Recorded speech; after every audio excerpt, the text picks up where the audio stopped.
Hi everyone, Good my name afternoon. is Mehul and I am the Chief Learning Officer at Yardstick Educational Initiatives. And today's workshop will be conducted by me, and I'm very eager and happy to interact with all the teachers and school leaders and educators who have joined this workshop. Is my voice clearly audible to all of you? Yes, yes. Yes, sir, it is audible. Okay, Yes. thank you. Thank you. So what I will do, I'll turn off my video and so that our focus is on the screen. And I believe my screen is visible to all of you. Yes. Okay, thank you. So basically today's webinar, we are going to discuss certain principles from science of learning. And we will try to understand how these principles can help us in our daily classroom instructions, and how it will help us to invite, encourage, and also help the students who are going to join the schools uh, after recently the schools have reopened. And as we all know, the current academic year is going to end, and we will start facing the challenges in the new academic year, which would mainly because of the learning loss that has happened due to the 2 years of approximately 2 years of school closure. So I hope that today's workshop will help you with certain strategies which will help enhance and improve the teaching and learning strategies that you generally employ or deploy in your classrooms. So and I want to keep this workshop completely interactive. So would encourage all the attendees to respond on the chat so that I can see your responses. I have a couple of questions as polls, which I will launch at certain point of time, which you can answer. And if you have questions, please make a note of these questions. We will address these questions and we'll try to address all the questions if possible, if time permits, near the end of the workshop. Right. My request to all the attendees is that if you can have or grab a pencil, or a piece of paper or a notebook, it would be really useful. Okay, so thank you. I'll just start the workshop. So to give you overview about today's workshop, fundamentally, first we are going to discuss about what is science of learning, just to have a general understanding about what do we understand about science of learning. When we this term is quite recently very famous, and we have been hearing about science of learning. So we would just like to understand what this term is all about and what does it entail. After that, we will learn about or refresh our memory about how do we learn. So we'll just understand the mechanisms of brain, how we learn, how we understand or acquire new knowledge. And once we have refreshed about what is science of learning and how our brain learns new or learns or acquires new knowledge, we will see what are the strategies informed by the research from science of learning that can be deployed, employed in our classroom settings. So here I'm going to launch the first poll, and would like to understand, like, when you hear the term science of learning, what do you kind of understand from this? What according to you is science of learning? So I'm going to launch a poll. You will see a question on the screen, uh, and you will have 4 options. I request all of you to tick one of the option, and once the answers are attempted by all the attendees, I'll share the results as well with everyone. It'll take a few seconds for everyone to respond. We have 30 responses out of 62 participants. Yeah, I would encourage everyone to quickly answer these questions. I mean, just the first thought that comes to your mind when you hear the term science of learning, like just what comes to your mind as soon as you hear this term. Okay, we have 46 responses so far. I would request other participants to quickly log in their responses. Okay, so without further ado, I think end the poll. Those who answered the question, we can see the results. And okay, I'm ending the poll. Okay, so as you would see on your screen, the results of the poll, most of you believe that it is a study about how we learn. A few of you, 12% of you, believe that it is study of learning sciences. And there are very few who believe it is a study of science, and some of you are have encountered this term for the first time. So let us understand what science of learning is in a broader sense. So basically, science of learning is an aggregation of knowledge and understanding from different field of study or research. And these various field of studies and the domains that we talk about, these domains have a specific focus on their research, which is related to, or eventually they want to understand how learning happens. But there are different routes, different paths through which they understand and make sense of learning. So if we talk about neuroscience, neuroscience generally deals with the question like what happens in the brain while we are learning, like what kind of brain mechanisms support different forms of learning, or what kind of brain area is getting active when we kind of experience different forms of stimuli. Another area of study that informs the principles and strategies of science of learning are from cognitive science and psychology, where we mainly ask questions: how do we process information and environment leading to learning? So the cognitive science and psychology mainly focuses on cognitive processes behind the learning. What kind of cognitive processes are happening in our mind when we learn? And we are going to focus on this as well in neuroscience, some of the findings from neuroscience during today's workshop. There are other fields as well which are important, and the research in these fields also informs science of learning. One is behavioral science, which mainly studies how individual behavior affect learning. And as we all know as educators, that behavior, habits, behavior, attitudes, they also inform, they also help, or are one of the major factor in success of a learner.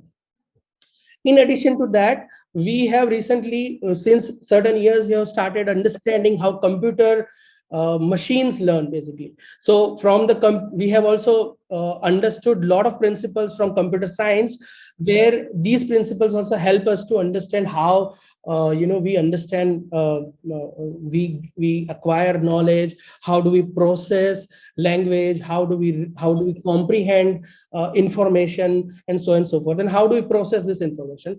In addition to that, there is a research that happens in education where we study about how learning occurs in the classroom. These are actual researchers who go into classroom, like teachers. Many of the teachers, they would deploy certain types of strategies in the classroom, do certain types of pre and post assessments, and try to understand how these strategies deployed in the classroom are helping students to acquire knowledge, or how is it helping them to learn what the teacher intends to teach them. So science of learning is specifically, if we talk about this whole area, it is not just informed from one research area, but it is kind of an aggregation of knowledge from multiple research areas, starting from neuroscience to education. So let us now try to understand a little bit more about our brain. Many of you already know about this, so for them it might be a refreshing the knowledge, but those who are not aware about this, they would find this information very, very interesting. So if we talk about brain, it is an amazing organ that we have, and it is one of the key organ that separates us or has made us humans different than animal in many respect, right? So our brain has some 86 billion neurons. Now billions are, you can just add zeros and you'll understand how big that number is. Many times it is difficult to fathom and understand or visualize this number. Each neuron can form 10,000 connections. So the connections that every neuron, now there are already 86 billion neurons, and these neurons, each of these neurons can form 86,000 connections. And when I say connections, they form connections with other neurons basically, and they form a very complicated, complex structure of network where electrochemical signals basically transmit from one neuron to other neuron. And that's what is happening in our brain when we are trying to learn something, or when we are trying to do anything, or whenever we are thinking also, these processes are happening. There are electrochemical signals which are passing between the neurons. So while I am speaking right now, and what I'm essentially doing is I'm essentially looking at the screen, reading the information at the same time, retrieving a lot of information, trying to condense them, and I'm trying to share that information. So during this process also, lot of neurons are firing, stimuli between the neurons, and lot of electrochemical activities happening while you're processing that information as well. And so as a consequence of this, there are 40 quadrillion connections that can happen. If we think about 10,000 connections that every neuron can have.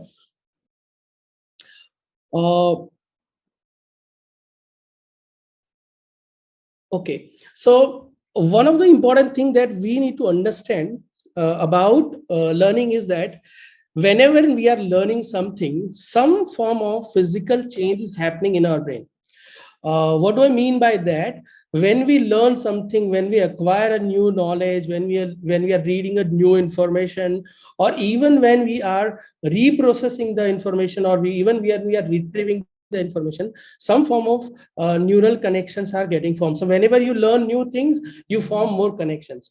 And I would like to give a simple analogy. Of course, it is not exact analogy. It's a oversimplification of what happens in our brain, but it would kind of give you an idea about certain things like practice, why practice is very important in the process of learning, and why practice would help a novice learner to become a master or an expert. So think about a simple situation where there is a forest and you are new to that forest, and you have to basically start from point A to point B. Now, generally, if you are the first one to travel that path, you will find forests like this. There will be no trail that would help you to cross through the forest very easily. But what happens if you have to travel between these 2 points A and B over a period, frequently, instead of just passing through the forest once, you have to pass through the same forest from the same path multiple times. So slowly, of course, the pictures are different, but slowly what happens, you'll start creating a trail through the dense forest.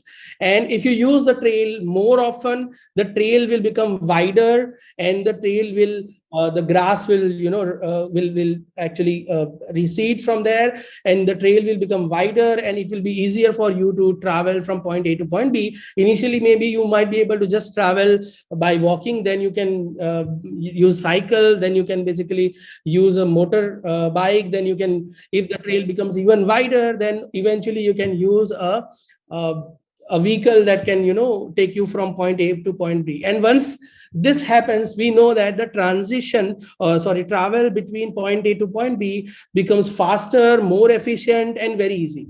So this is a simplistic analogy, but if we talk about brain, in our brain also, what happens whenever we start learning something new for the first time, it is we find that very difficult. We find the information very difficult, and we also find that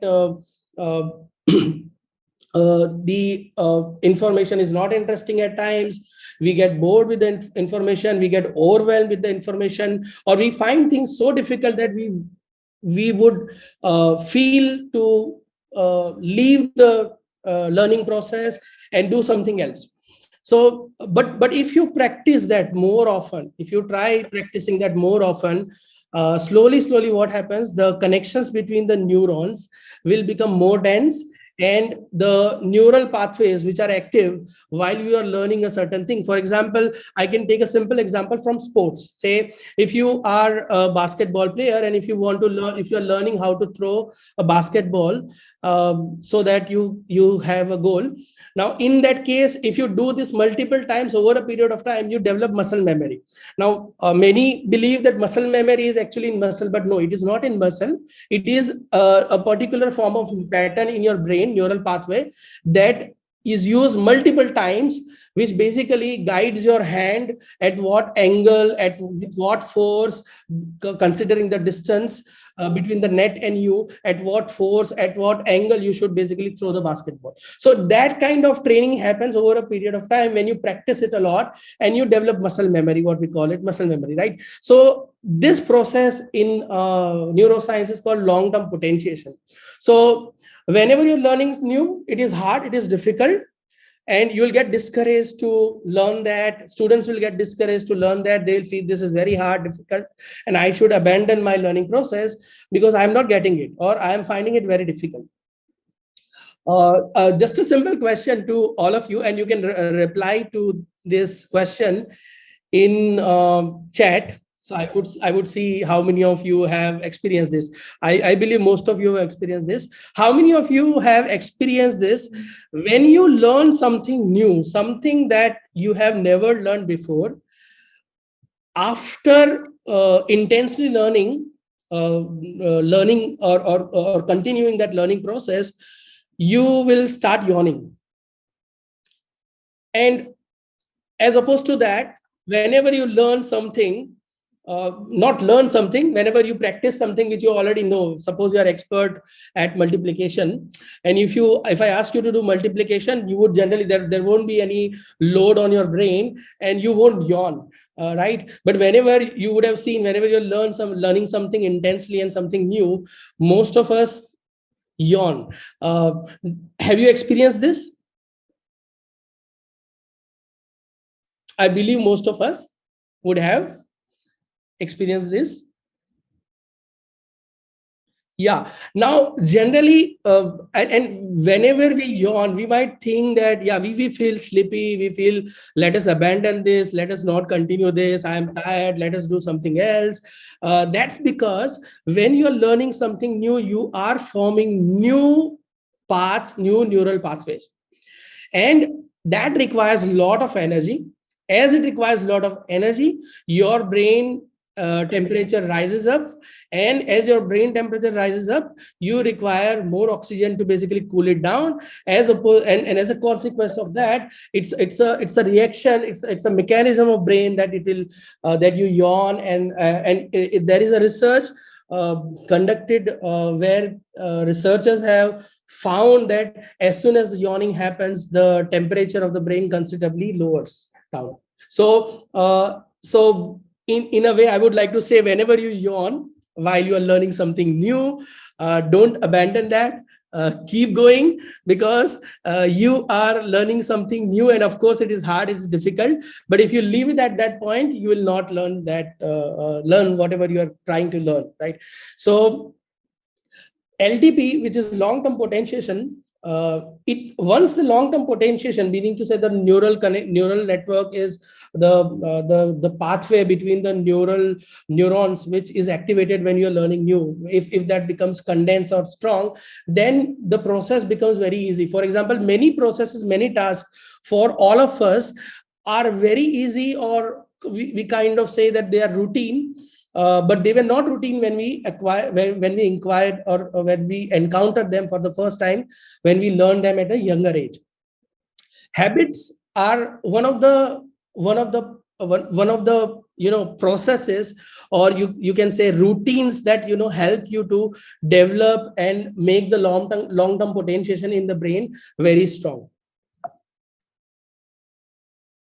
So essentially, you would have seen these three phases. as a teacher, you would have observed, experienced this yourself. As a learner, as a teacher, you would have experienced this phases among the students while they are learning something new. Initially, at the outset, when they start learning, things are difficult, things are very painful, things are hard, and they are very exhausting. After you spend a certain amount of time, you feel you want to abandon that, you want to do something else. But that is when you are learning something new at the outset.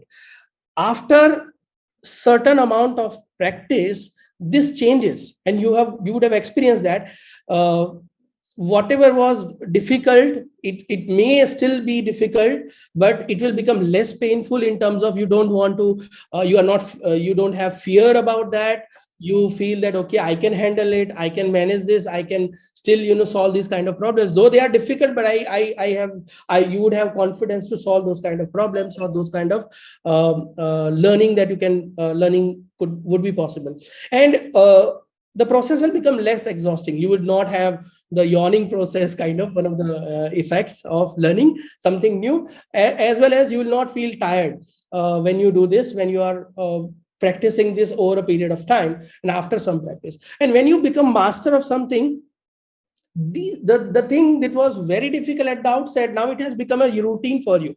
It's like a cakewalk for you. It would be like, okay, I can do it very easily. Many times you might think that it is being done by your subconscious mind. You don't have to actively think about that. Like if I ask anybody what is 5 threes are, no one would even think about that, and would instantly answer that. So when you reach the mastery stage, you are basically essentially not getting exhausted when you do the same task that you used to do earlier. And let us understand why this happens, why basically we go through these processes, and how do we basically, how does certain tasks which were very difficult at the outset now becomes routine for us.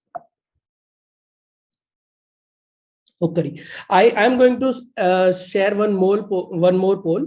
So now we will talk about 3 essential cognitive processes that cognitive science informs us, and research informs us. So one of these 3 cognitive processes is memory.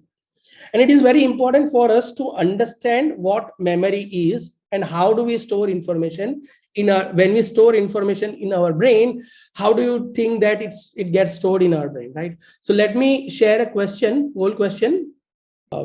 I request all the attendees to answer the whole question if they can see the question. Okay, once the questions have received considerable amount of responses, I would request to launch the results. Thank you for submitting your response. Please confirm when the result is visible to everyone. I'm not able to see that. There, Mehul, we can see the result. Okay, Meenakshi, can you please describe the results? Yeah. So 54% have answered similar to how computer stores data, and 46% have answered not similar to data stored on a computer. Okay, wonderful. Let's find out how knowledge is stored in our brain. So thank you, Meenakshi. So when we talk about memory in our brain, think of it as and I'm going to currently you are a very simplistic model is visible on your screen. The dots which are visible on the screen, they consider them as neurons. I'm not drawing the neurons, but those dots are neurons, and the lines between the neurons are the connections between the neurons. So a very simplistic diagram that talks about how brain stores memory. So if you look at the dots, these dots are the neurons, and they are also called nerve cells. And these nerve cells or neurons, they communicate with each other. And there are active connections between certain neurons, and these active connections are formed as a consequence of some form of learning that would have happened in the past. Okay, so these connections are there is a web of connections in our brain between the neurons. And whenever you are learning something new, a group of neurons will get activated. In the diagram, you can see three neurons, simplistic view again, which are in blue color. And the connections between them is also in blue color. So you would see whenever you're learning something new, not all neurons, not the entire web of neuron in your brain, but a certain group of neurons will get activated. And based on what you're learning or based on what the stimuli is, there will be a pattern which is active in your brain. A particular pattern would be active, and when I say pattern, it is a set of neurons which are actively transmitting signals between each other. This pattern in the brain, in this case, in the simplistic case, you can see the pattern is a triangular, three neurons, blue color, they are connected by connected, and they form a kind of triangle. A very simplistic example. So this blue color pattern right now, that these three neurons, it is called engram. And these engrams is how the memory is basically stored in brain. So our brain does not store any memory, or does not store information, or does not store knowledge the way computer does. It has a completely different way of saving the energy and information. So when you store the information, when you learn something, a particular set of group of neurons will get activated, and that pattern is, again, if you get the same kind of stimuli, you will necessarily, sometimes, most of the times, have the same time of set of neurons activated. So let us understand three important things. One is called encoding. So whenever you're learning something new, what happens in your brain is called, the process is called encoding. Meaning to say, as you can see on the screen, the red color neurons, those are dots, are representing the neurons. So the red color neurons are active, and the whitish one, those are inactive neurons. So suppose you are learning, say, throwing a basketball. Suppose you are learning how to throw a ball, cricket ball. Suppose you are learning how to do multiplication. Suppose you are learning how to do addition. Suppose you are learning how to sing, or anything like that. So whenever you are doing learning different things, a particular set of neurons will get activated, and that is called encoding. That pattern will be is called engram, and that's how the learning or the knowledge or the information is stored. Now, over a period of time, the horizontal scale is a time scale. What happens? Whatever you have learned today, your brains consolidates that information. Meaning to say, consolidation is a process where the neurons, the connections between the neurons which were activated while you learn something, will become more firm, or more rigid. Or I would say, not rigid is not the right word, but more firm. You will be able to store, those connections will become more active, as you already saw in an initial analogy, where you were blazing a trail through the forest, and the trail becomes wider and wider. The consolidation process will make these pattern form. And one important thing that we all should know is that sleep and rest helps our brain to consolidate these encoding that has happened. So it is very important that students get enough sleep on a regular basis, so that whatever they are learning in the school, or whatever you are learning, if you rest, if you give your mind rest and sleep, you are in a way helping the brain to consolidate these active pattern of neurons, right? And over a period of time, these anagram will become dormant. They are still there, but they will reach a dormant state from the active state. Once you get a stimuli which helps you to retrieve the information. When I say retrieve the information, suppose I ask you the question, suppose, for example, let us take, you teach multiplication on Monday, and to your students a certain form of when you teach multiplication for the first time, let us say 2-digit multiplication, the encoding will happen. They'll understand that, the consolidation will happen, the connections will become firm. And then after 2 days, once again you ask you give them a problem of multiplication, what would happen? They'll have to retrieve the same pattern that they had encode during the encoding stage. They'll have to retrieve that, and again they will basically going through the same process. So retrieval helps to consolidate these connections further and make these connections even more firm. And again, if you allow the brain to again you allow the brain to rest, it will reconsolidate, which will become more firm, and again you retrieve. So idea is that encoding, after the encoding process, the retrieval process should always happen over a certain period of time. So we should assist, we should plan the curriculum, we should plan the teaching and learning processes, or teaching and learning instructions in our classroom, such that we provide enough opportunity to students to not just learn something first time, but also after certain days, after a few days, they get an opportunity to again retrieve the information, retrieve the practice, or retrieve the skills that they have already acquired first.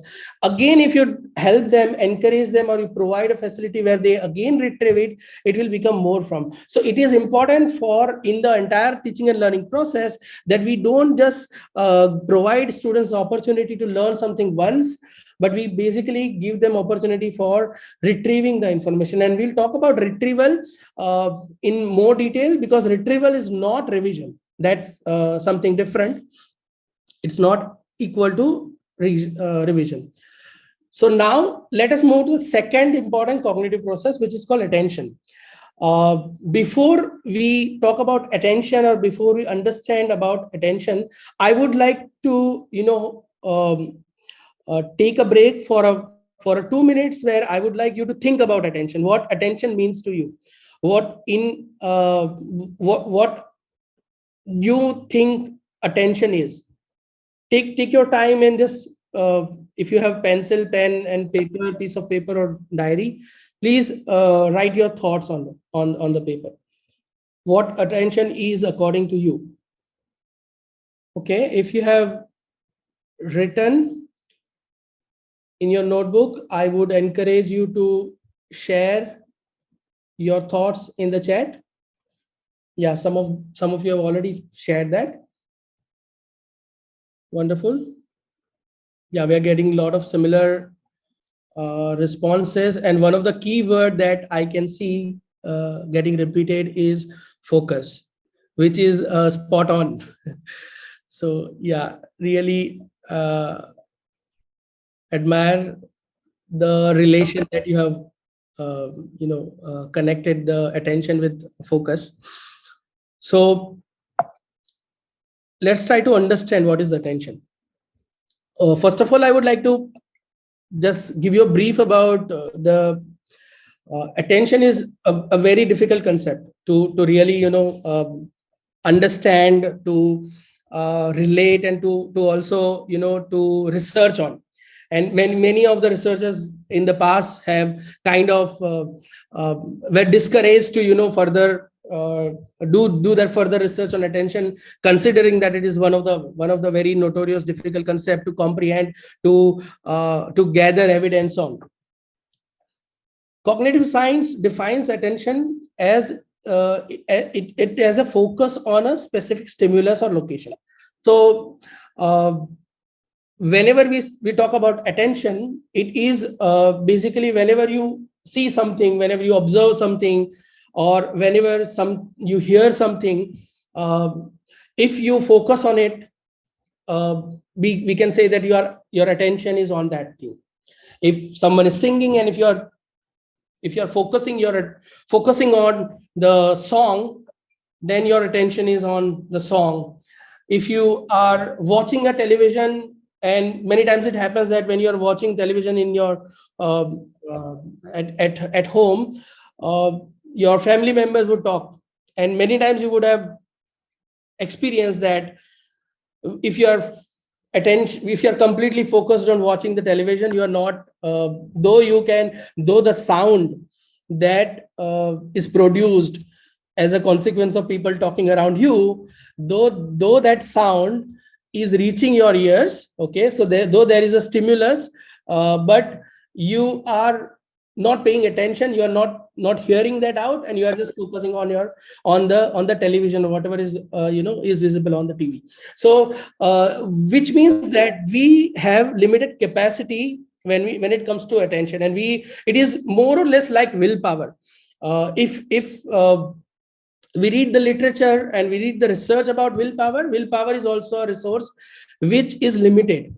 So if you it is a resource which have a is limited in terms of capacity. If you have taken a resolution, 3 to 4 resolutions at the same time, that I'm going to reduce my weight, I'm going to master this particular field of study, I'm going to achieve this, achieve that, and if you have 3 4 things on your daily routine that you want to achieve, you would observe that you're not able to give justice to all of them, because whenever you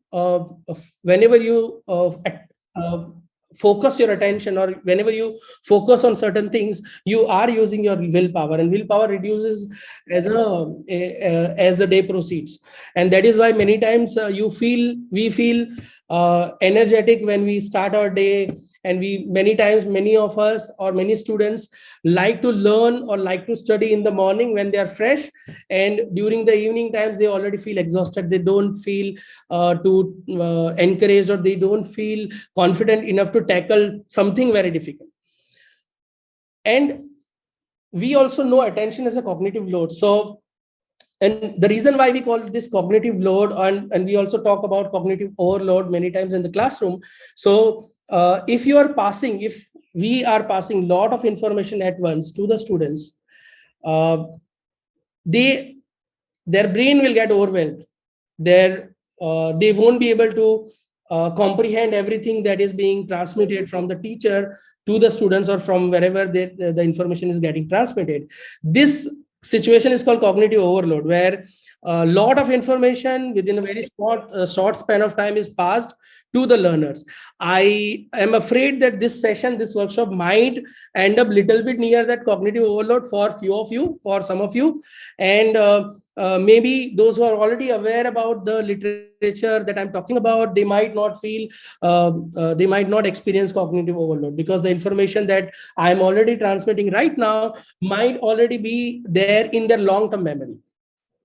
So, and we just talked about memory, and when we talked about the memory, we were essentially talking about long-term memory. When we talk about attention, we will be talking about something else as opposed to long-term memory. So, how many of you like just a question that I think is very interesting when it comes to attention, and it's very directly related to attention. How many of you like multitasking? I would request Meenakshi ji to launch the poll of this question. How many of you like multitasking?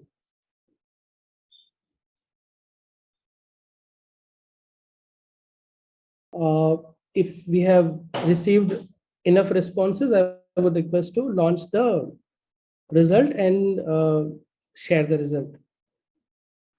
Result is shared, Mehul. Meenakshi ji, could you describe it? I cannot see the... 82% of the people are saying yes, and 18% of the people are saying no.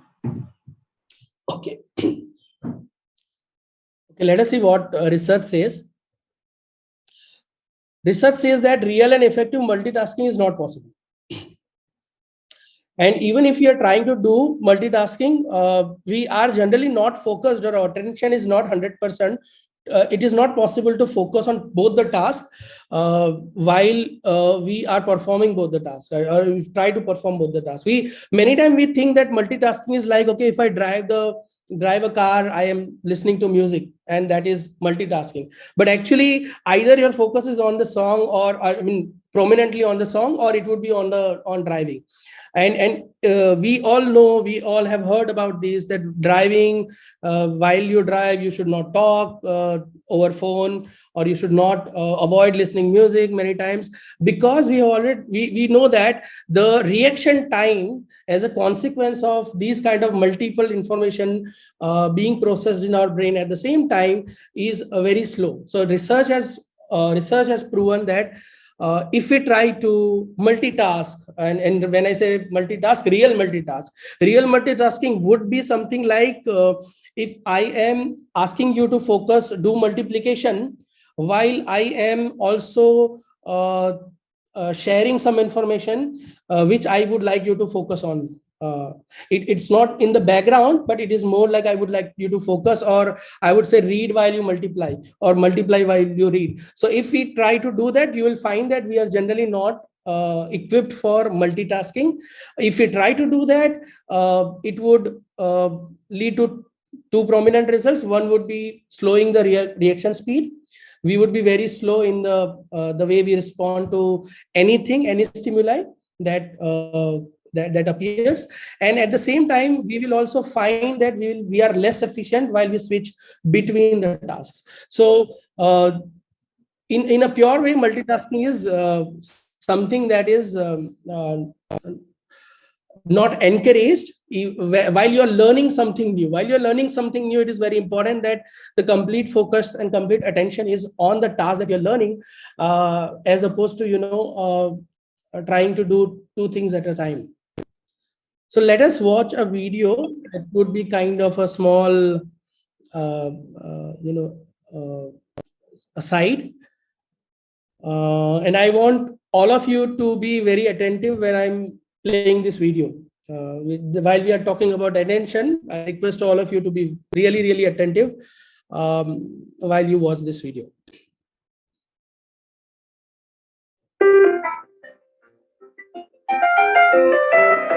Clearly, somebody in this room murdered Lord Smythe, who, at precisely 3:34 this afternoon, was brutally bludgeoned to death with a blunt instrument. I want each of you to tell me your whereabouts at precisely the time that this dastardly deed took place. I was polishing the brass in the master bedroom. I was buttering his lordship's scones below stairs, sir. I was planting my petunias in the potting shed. Constable, arrest Lady Smythe. But how did you know?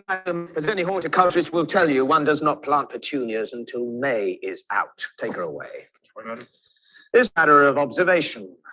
The real question is, how observant were you?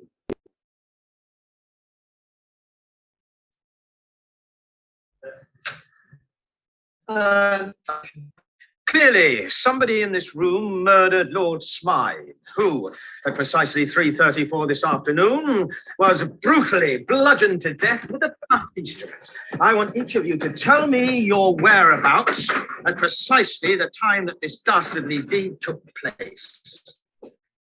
I was polishing the brass in the master bedroom. I was buttering his lordship's scones below stairs, sir. I was planting my petunias in the potting shed.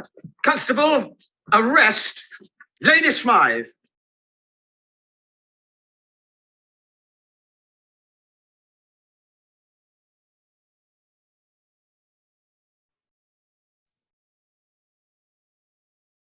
So as you can see, this was a advert put out by Transport Department of London, and trying to raise awareness that why it is important to pay attention while you're driving or while you're on road. So let us just think about this. Why did you all notice? How many of you in the chat? I would like to know how many of you noticed, if not all 21, but few changes while you were watching the video. How many of you did notice something, some change? You can reply on chat, just to everyone, like answer on the chat. How many of you observed few changes, if not all 21? 21 even, I mean, it's not possible.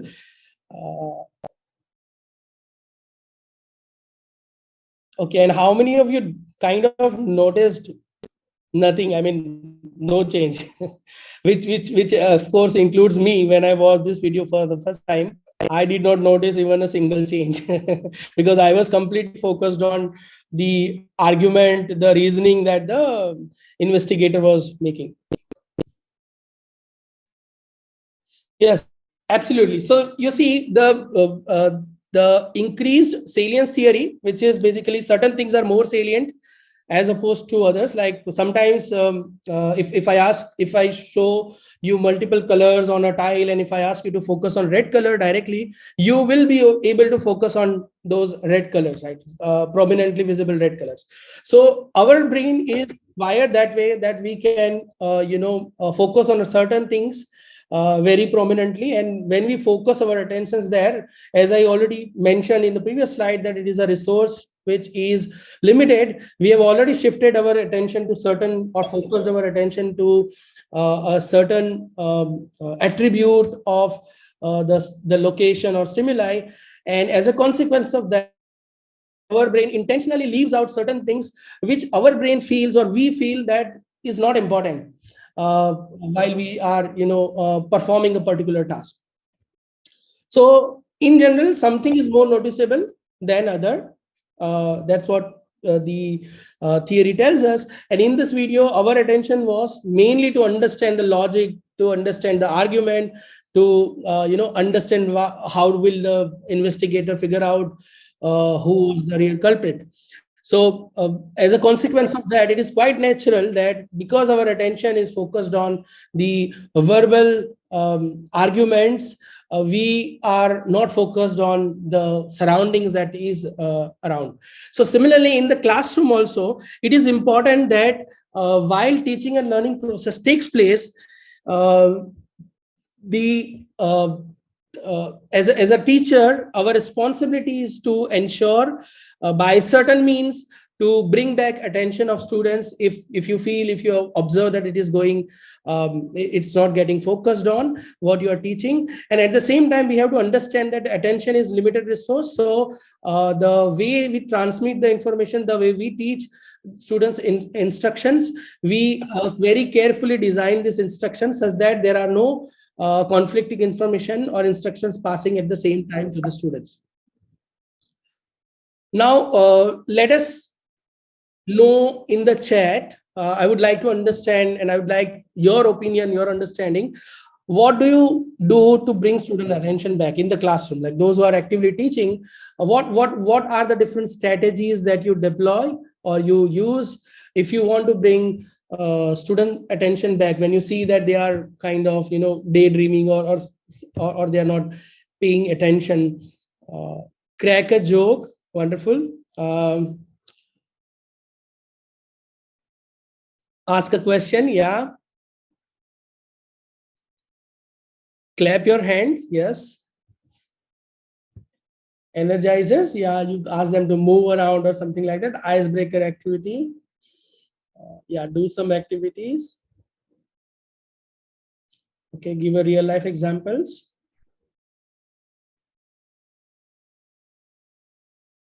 Try to show some colorful images. And the reason I'm asking everyone to post these responses on the chat is for the entire the pool of attendees to read each other's responses and try to see if there are certain strategies that they are not using but someone else is using. They can also start using these strategies in their own in their classroom. So yeah, give a puzzle, ask child to explain, being quiet for a couple of minutes. Okay, involve them in topic by having conversation with them and make it more interactive. Yeah, thank you for the responses, and I hope others have read each other's responses so that you can use some of the strategies already informed by the community out here, which are quite effective in their own experiences. There's one more question where I need your responses on the chat. What kind of teaching and learning materials do you think would interest students? Like if you are developing teaching and learning materials for teaching a particular subject or a topic, what kind of material, what are the criteria you keep in mind if you intend to use some material, teaching and learning material inside your classrooms? And this might vary from primary section to secondary section. Hands-on activities, live experiments, visual teaching, learning material, colorful hands-on material, wonderful, activity-based, engaging audio-visual materials, wonderful. child friendly and connect to the topic. Okay, audio, flashcards, visual teaching, material which are around us, easily available next to us. Okay, that learning by doing activities. Okay, so again, the more I would encourage everyone to share what they use in their classroom so that others can view these chats and they can try to adopt a few of them which they are comfortable with and they feel that they can deploy in their classrooms.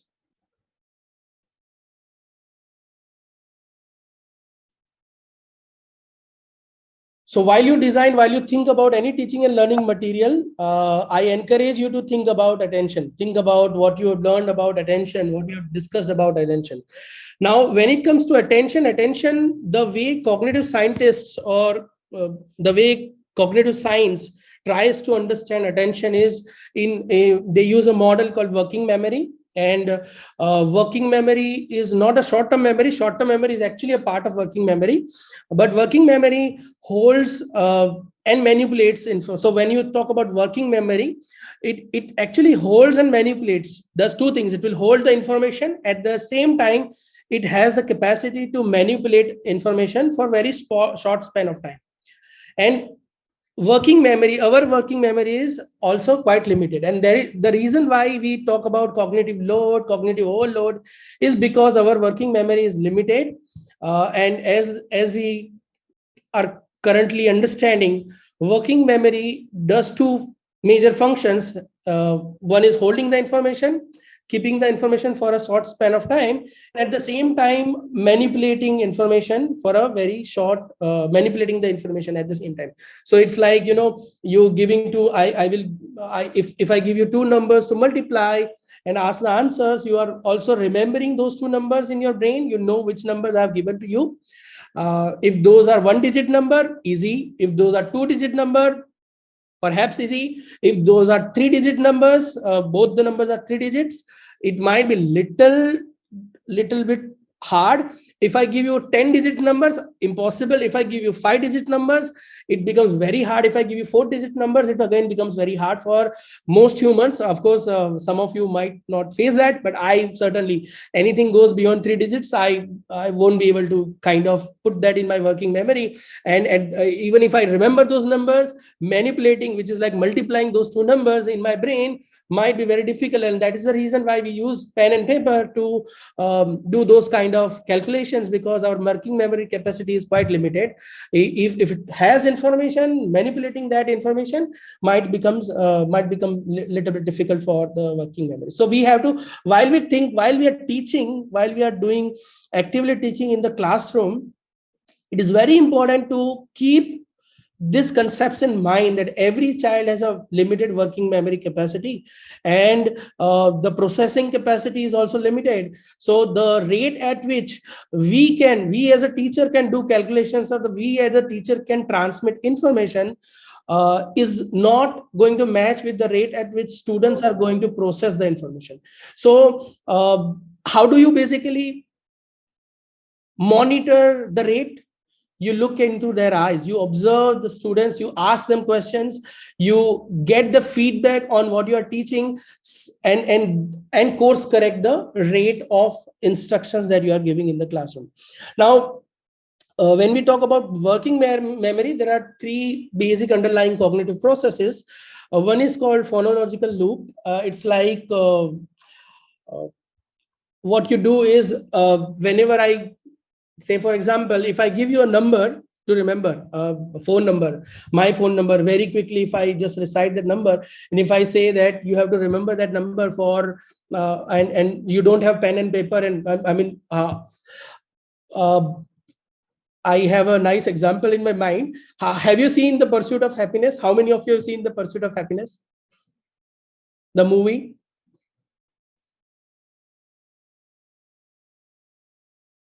Okay, I just want to just reply yes or no. So I just statistically get some idea like how many have seen The Pursuit of Happiness.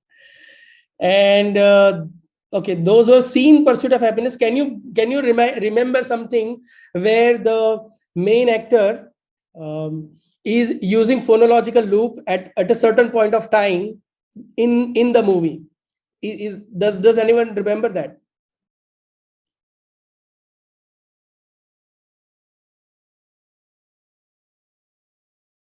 Okay, I'll give you the instance. So basically, while the actor had an interview and he got an internship, and he had to visit the office and confirm whether he is going to join the internship or not. He gets a phone number, but he is not able to grab a pen. He's not even if he's able to grab a pen, he's not able to find a piece of paper. So he has to remember the entire phone number in the mind. Now, because he does not have paper, he is basically steps out his house and goes to nearby shop, where he is constantly reciting the number in his mind, ensuring that the number doesn't slip from his mind. We do this a lot of time, right? When we basically when someone passes a quick information to you, what you would do is you would try to recite it multiple times if you don't have a place where to capture that information. So that is called phonological loop. And this process is different than Visual Spatial Sketchpad. For example, if I ask you, how will you reach to the nearest shop where you can buy milk? If I ask you right now, it's you would do a different cognitive, the process that happens in your mind is different. You would be able to easily think about, visualize the space around yourself.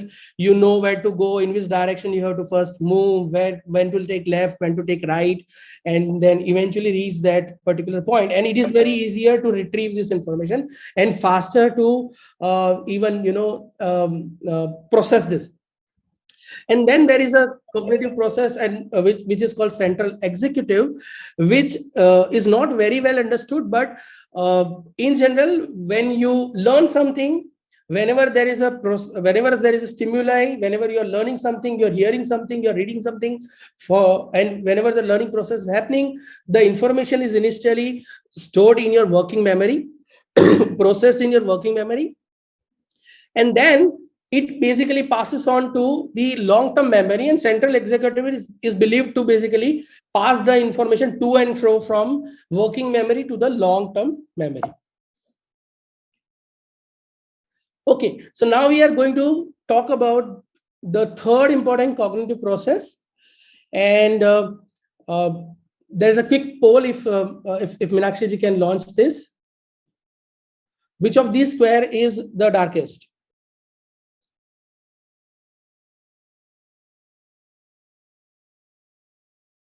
Is it the leftmost? It is the rightmost? Or none? Okay, Meenakshi ji, can you just please share describe the result? I can't see the polls. Right, my whole 41% of the people have voted. They're still voting. So, right. Okay. Here are the results. So, 38% of them say leftmost, and 18% say rightmost, while 45% say all are equally dark. Wonderful. So, in the chat, can you just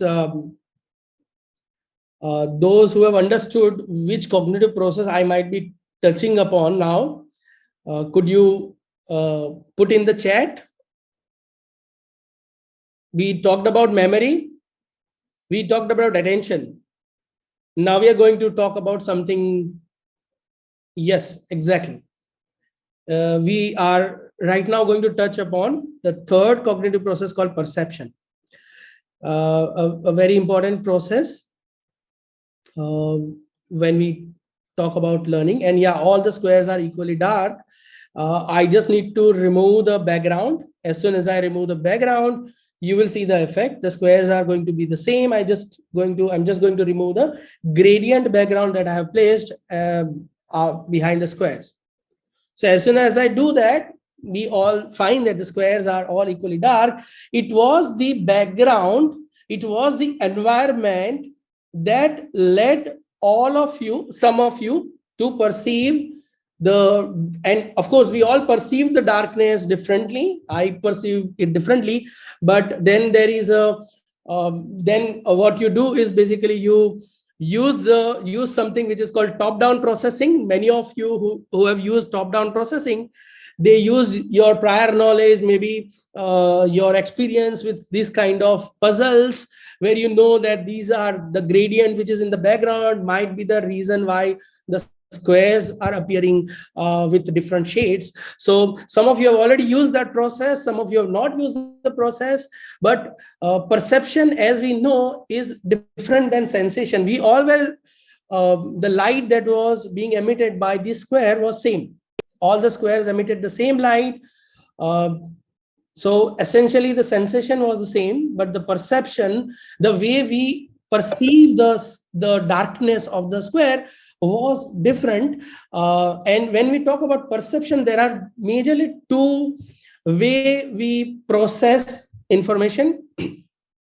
So either we do bottom up processing, which happens majorly in younger kids, which generally begins and ends with a stimulus. So as soon as a fire alarm rings, there will be a panic. They'll get scared. They don't know what to do. And they don't have the prior knowledge that they can invoke to choose the reaction, choose the behavior during that time.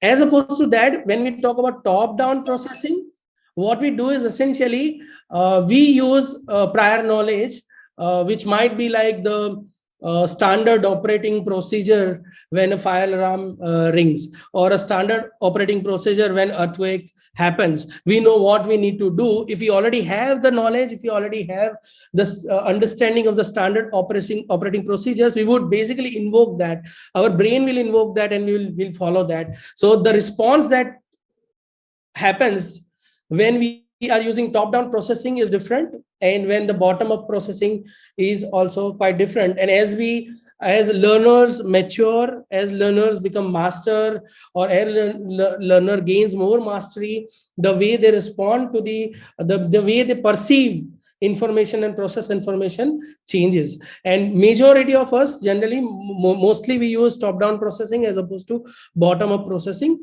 And this leads, and this helps us to understand that though we all get the same kind of stimuli or sensation, the way we perceive the world around us is different. So whenever we are teaching a certain concept or certain learning is happening in the classroom, the way all the students are going to perceive that information or perceive the learning is going to be different and unique. So that is something that we all, as a teacher, we should keep in mind, that different people perceive things differently, though the stimuli might be the same.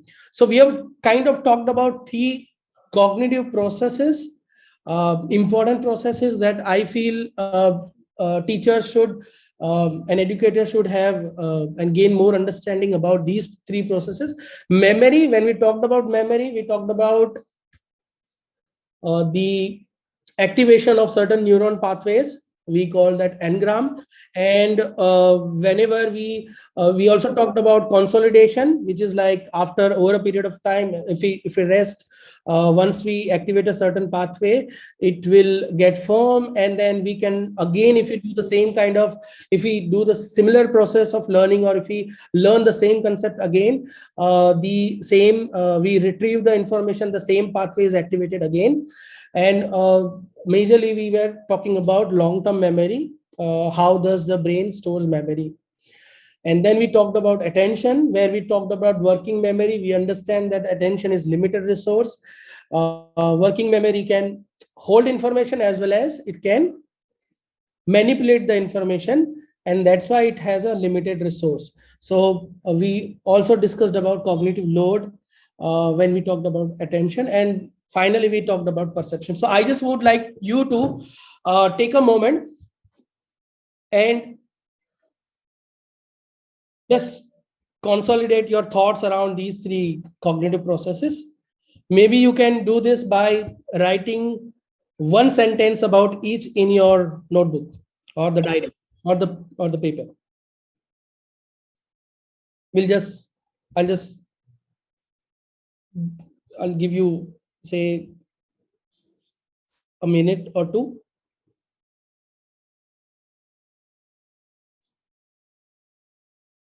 Write something. Write what do you understand from memory, about memory in 1 or 2 sentences. You can use 2 sentences as well, or same about attention and perception, or whatever you can recall that we've discussed so far.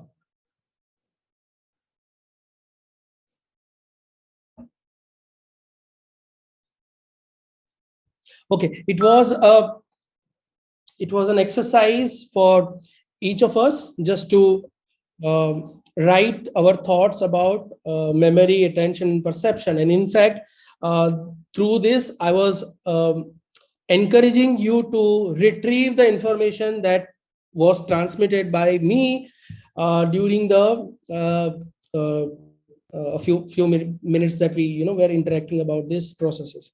So now we'll talk about the final phase. How do we apply this learning in the classroom?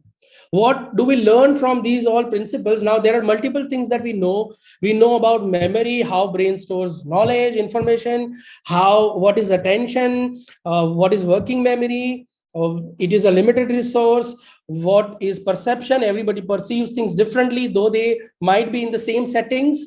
So we have this background. We also have background about brain, how if we practice something often, what we do is basically we make the connections stronger. The pathways which are active in that process will become more active and stronger. And as a consequence of that, something which is very difficult at the outset, when you're learning for the first time, the same thing would be very easy after you have practiced enough. So what do we learn from all this, and how do we basically connect this, and how do these core principles inform the teaching and learning process in our classroom? So how to help students learn new ideas? So whenever you are helping students to learn new idea, it is very important to connect the new knowledge, whatever you are teaching them, whatever we are teaching them in the classroom for the first time, we try to connect that with the prior knowledge, because it is very important that they and this connects to perception. The way they are going to perceive the information that we are going to share would depend on their knowledge if they are doing top-down processing. So we need to fix the new knowledge or connect the new knowledge in the schema or schemata that they already have in their mind. Use analogies, but sufficiently elaborate on them. So it is very important that you use analogy, but you elaborate on them. You provide sufficient information for them to understand the analogy. And at the same time, it is also important for teachers, for educators to talk about the similarities and dissimilarities, because many times using analogies without talking about the dissimilarities with the concept that you are teaching leads to misconceptions. So it is very important to talk about the boundaries, what is really matching, what is not matching, what is analogous, what is not analogous when we use analogies in our classroom. But using analogies will certainly help, because analogies is something that you use the analogies which they already know. Students have experienced in their environment, and when you use those kind of analogies, you are kind of using their prior knowledge to help them learn something new. Avoid any kind of information overload.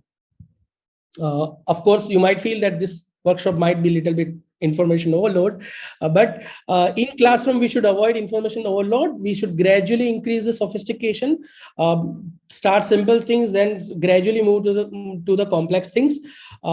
We have practical requirements of completing syllabus, but problem is that when we try to complete the syllabus without providing enough practice. When I say enough practice, I mean to me, enough practice is the practice that will help the students to build those connections in the brain, such that the retrieval of that information is very fast for them, and they can do those tasks or do those kind of say, if it is multiplication, they can do it fast, they can do it naturally, normally, without having to invoke their working memory to do that. Then provide scaffolds. Scaffolds are very important when we during the initial teaching learning process. We should initially provide scaffolds. Of course, we have to monitor what kind of scaffolds we provide, but over a period of time, slowly and steadily reduce the scaffolds that we are providing to them. We need to remember that while we provide the scaffold, that the reason why we provide scaffold is that sometimes, as we know that there is a limited working memory, and we don't want them to think about a lot of information at the same time. So certain things are given, certain things they have to basically recall or use from their long-term memory.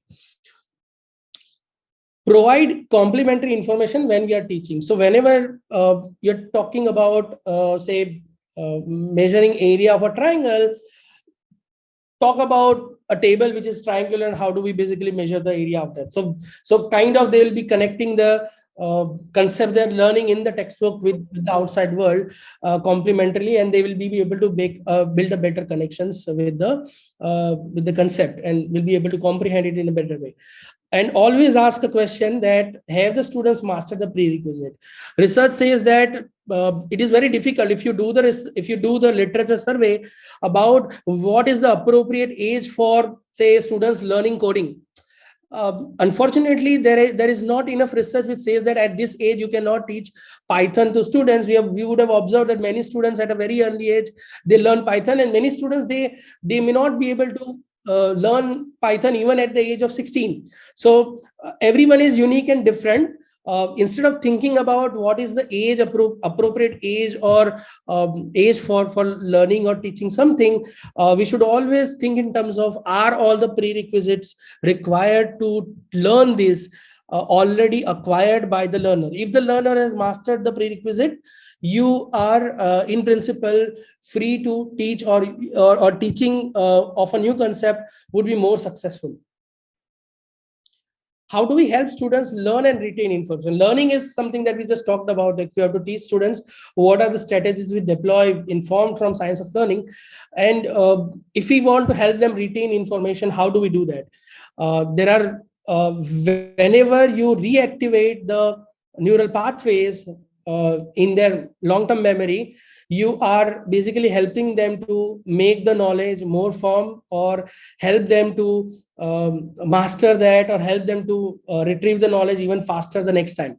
So ask for explanation, ask them questions which would require them to explain what they know. This will help them to retrieve the information, not just retrieve the information, but also analyze the information, and even beyond that, to basically summarize the entire information that they might have. So summarize different concepts and basically form an explanation. So forming an explanation is a very good strategy that teachers can deploy in classroom.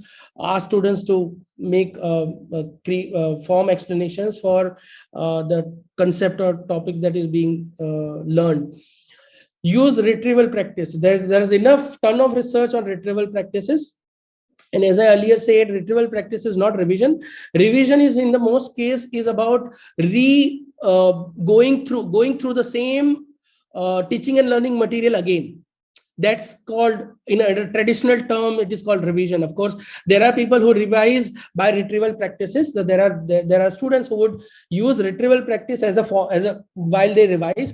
So retrieval practice should be generally where the students are being asked questions, asked to organize their thoughts, or asked to basically pull in the information that they have already in their brain, and try to retrieve that information back. And that is essentially the main difference between retrieval practice and revision. So use as many as strategies that are helpful for retrieval practice. Ask questions to ask them to recall information, and of course you can provide scaffolds wherever required. We can use to fix information in the form of stories. That's why they are very powerful tool of storing information. It's very easier to store stories in your brain. And of course, many times we also use different mnemonics also, which are also very powerful. How many of you can kind of have used or still remember some form of mnemonic that they have learned in the school, even though they would have not revised or they would have not used it in the past, in the recent years. I think a lot of you, I still remember what are the first 30 elements in periodic table, and that is due to the mnemonic that I still remember, though I've learned in 11th and 12th chemistry, but still I remember those. So we all remember these kind of certain mnemonics which would help you to retrieve. Yeah, PEDMAS is one of them. Are there people, I mean, you can share any other. Yeah, Vibgyor is one way you basically remember all the colors and so on and so forth. Yeah. Yeah, those are BB Roy goes to Bombay via Gateway of India or something like that. That is how you remember the resistance values. How do you calculate that values of resistance for resistors, right? So these are the different mnemonics which really help students to retrieve the information very easily. So they are very powerful. We should use them.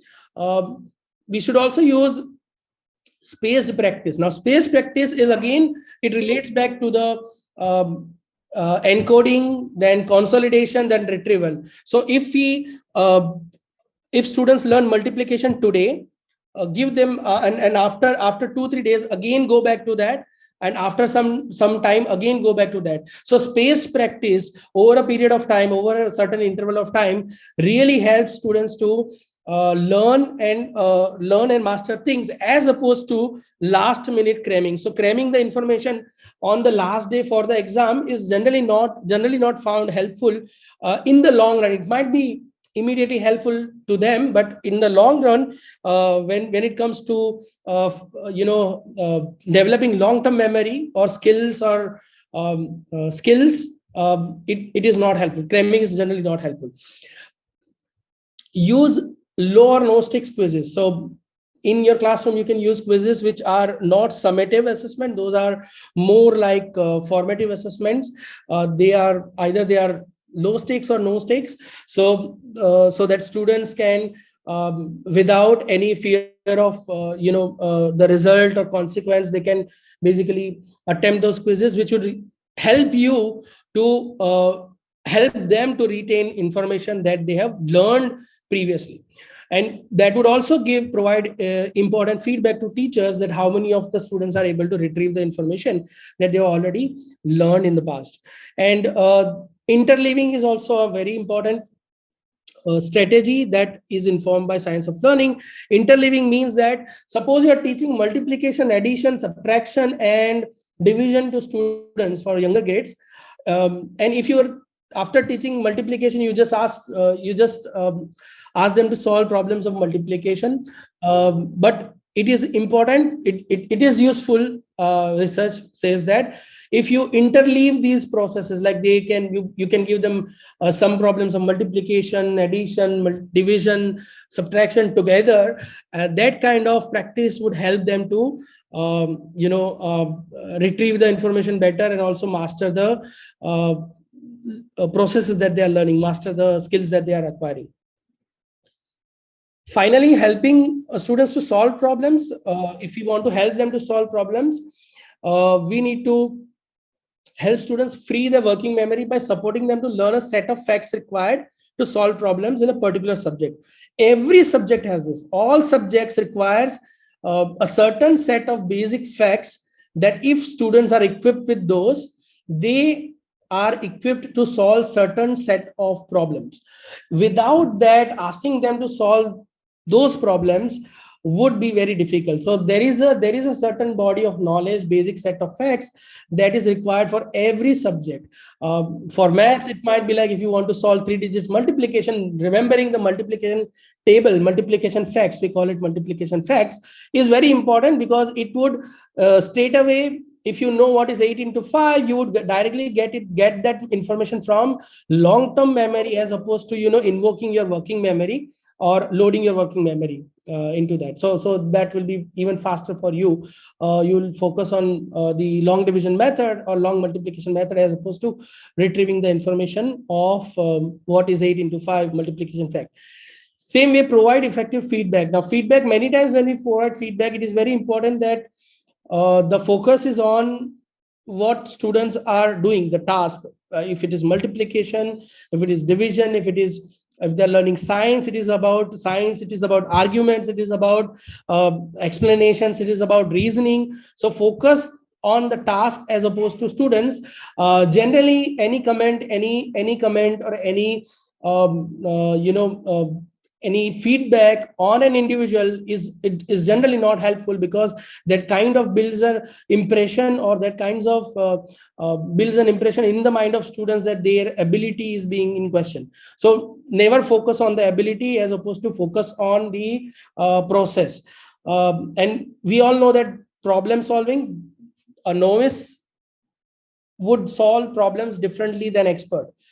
In physics, if we talk about problem solving, students who are novice, they might be just talking about what is known, what is given, what is not given, and how to basically use formula, what formulas do I use to find the unknown when I already have the known given. But if you study, and researchers have already studied the process or the approaches or strategies used by experts to solve problems, and they are not similar to the strategies used by novices. So provide students enough time and practice to transit between these stages. They will take time to consolidate a lot of information and learn new strategies, even heuristic methods that will help them to become an expert problem solver. And always, if we are talking about mathematics, always connect the concrete concept with abstract concept, go from abstract to concrete, switch between them. So create a correlation between these two, which would help students to visualize the problems.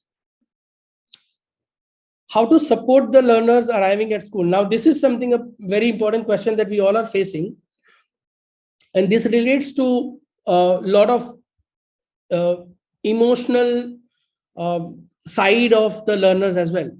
So intelligence and ability can be improved through hard work. That is the message that we want to give to students. And it is already informed by from neuroscience, that our brain is an active active organ.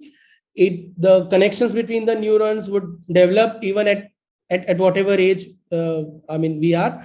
And that that is quite important for students to know, that their ability and their intelligence is not static.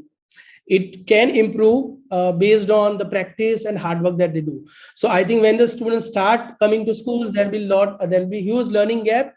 The concepts that we will be teaching to the students would be difficult for them to understand.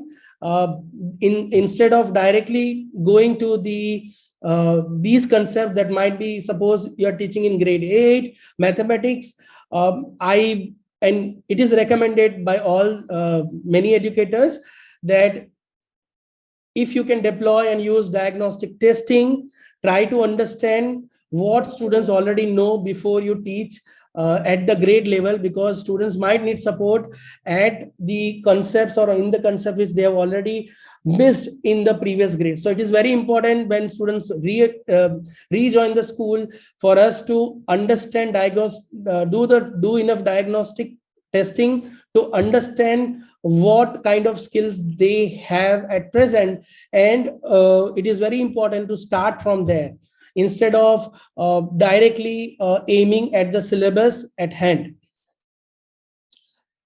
Praise and effort goes a long way. So praise the effort and completion as opposed to the ability. So whenever students complete something, or whenever they are making an effort, praise those things, which will help them, and they will understand that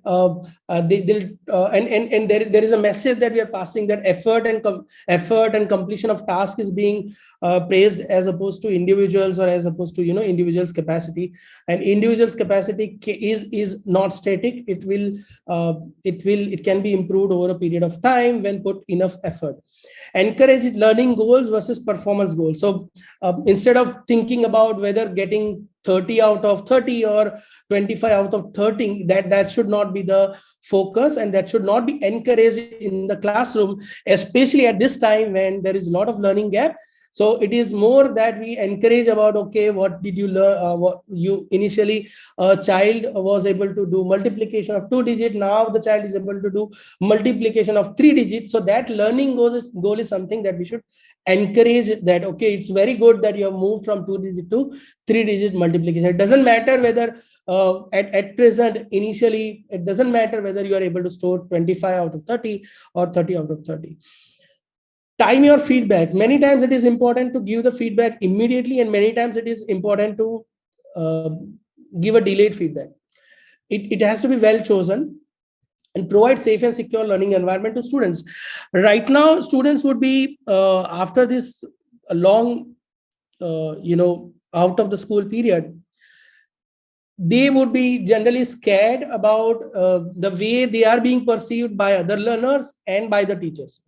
So it is very important, as an educator and teacher, create a culture and environment in the classroom where there is no threat to mistake, there is no penalty to say something stupid, and there is no, all questions are valid questions, and generally the entire class, not just teachers, but also the students, the culture, we build culture such that students argue on concepts and argue on, think about and talk about the reasoning that a person is making, as opposed to who is making the reasoning or who is presenting the argument. So quick look is basically, it is useful when students are learning. It is useful to use space practice and interleaving. We already discussed that. When students are they want to develop deep understanding, elaboration and concrete examples are very helpful. And when they want to reinforce, when we want to reinforce the knowledge or recall the knowledge, or we want to help them master a particular concept, it is important that we provide enough opportunities for information retrieval. And also we kind of use multiple tools, visual tools, audio visual tools, so that the information is coded in different forms, of course not in conflicting manner, but complementary manner, so that it assists in comprehension of the information. So we will end this now. We'll end the workshop with a few questions, and those are poll questions as well. So let us hit the first question. Do students have the preferred learning style? I request Meenakshi ji to launch the poll. Once we get enough responses, would request Meenakshi ji to share the results. Sure, ma'am. Right, we have the results here. For the question, do students have their preferred learning style? 82% of the attendees have said yes, 18% have said no, and 0% is there for no idea. So they've responded as yes or no. Okay, thank you. So let us move to the next slide. So individuals learn better when they receive information in their preferred learning style. This is a widely held misconception, as the research says. So there are not, preferred, the way we understand preferred learning styles, and but yeah, of course, there have been multiple intelligence theory, which has, prominently, we believe that there are different types of preferred learning styles, but research says that no, that is not the case. Of course, we learn through different, in different ways, but there are no preferred learning styles, basically. Let us go to the next question. I'll provide the references where we can, where the attendees can find answers, detailed answers to these questions, because we have already exceeded the time quite a bit. So I would move to the next question. Meenakshi ji, if you can launch this question as well. Sure, Mehul, it's already launched. Please pardon the typo. The question is, are you a left brain or right brain person? Instead of off, please read it as or. There's a typo out there.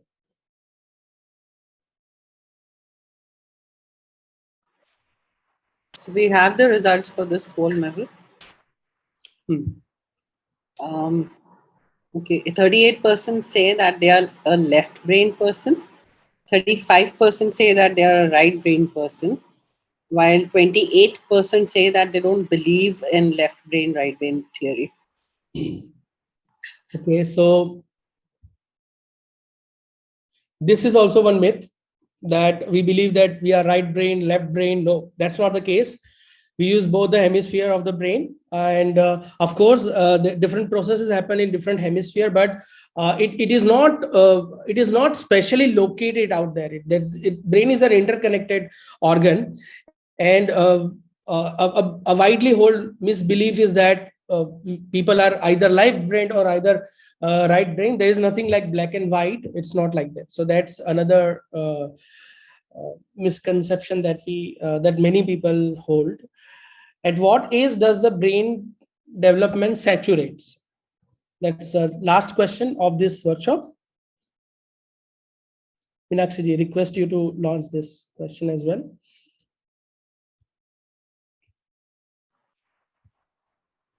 I've launched it now. I hope everyone can see it. Thank you. So we have the results here. For the question, at what age does the brain development stops? 22% say at the age of 6, 14% say at the age of 12, 6% say at the age of 16, and 58% are of the opinion that it never stops. Yeah, so brain development generally continues and does not stop after a certain age. That's what research says. Even at the age of 40, your brain is developing. Even at the age of 50, your brain development continues. It all depends what kind of environment you are in, what kind of processes we are getting engaged with, what kind of learning are we doing, or what kind of activities are we doing. So based on what we do, our brain keeps on developing. It never stops developing. And yeah, I had specifically mentioned saturates, not stop. So yeah, so these are the key references that I have referred and I have informed myself when I was researching about this topic. These three there are two books on the left side, The New Science of Learning, as well as Understanding How We Learn. Two very interesting books which I would encourage every educator to read to understand further about the topics that we have discussed in this workshop, and a very beautiful summary about this the principles which I have discussed, and many strategies that I have included in my slides are coming from the Science of Learning report by Deans for Impact. So these are some key references I have referred while I prepared for this workshop. And yeah, thank you so much for joining. And I think we have exceeded very well exceeded beyond the time. And I really apologize for that. But really thank you that all of you have joined and interacted during this workshop. These are some upcoming workshops that we have planned. Just to name a few: leveraging the power of STEAM labs in school, implementing experiential learning in classroom, effective computer science pedagogy for classrooms, and so on and so forth. And we will be also be adding workshops on how to use simulations in classroom teaching and learning for science and mathematics subjects in the future. So I really encourage all the attendees here to subscribe, register for these workshops as well. And yeah, we would be providing certificates those who attend these workshops. And I once again thank all of you. I'm sorry that I have exceeded beyond a certain time, and again sorry for cognitive overload if that happened. So yeah, thank you for joining. And I think if you would like us to answer some questions, please share on the chat. We would be answering them once the workshop ends.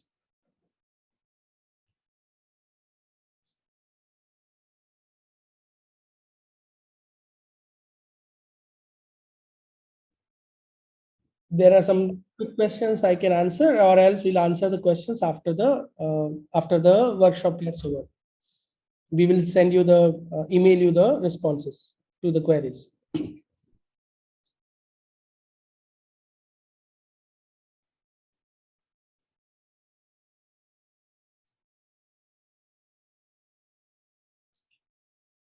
Uh, Anybody from my team member, is there any announcement that you have to make, Ashish or Rahul? Anything that you would like to share here?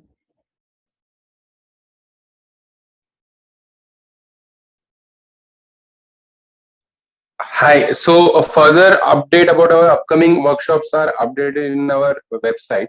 So we'll be sharing in the chat now. So those who are interested for registering for the upcoming workshops, I request them to just go to our website and please register yourself for the workshop. Thank you. There is a question: if a child is not up to the grade level, then how to help him or her? Yeah, many times it happens that as a result of multiple conditions, all the students are not up to the concepts that you are teaching in the classroom, or you're teaching at that particular grade level. My recommendation is that do a diagnostic testing, understand what skills students are already having, what kind of operations or what kind of learning or understanding the child has, and based on the prerequisite, provide the child special care, wherein it could be like after school hours, where the student is being taken through the learning and the concepts that you want to teach to bridge the gap.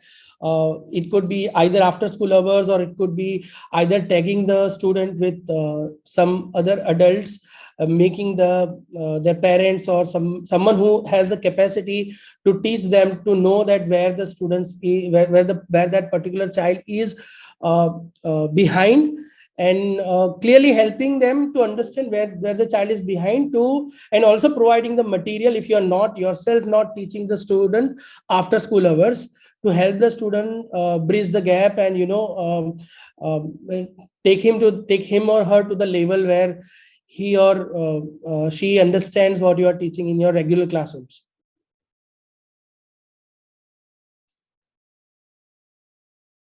Yes, we'll be providing the certificates.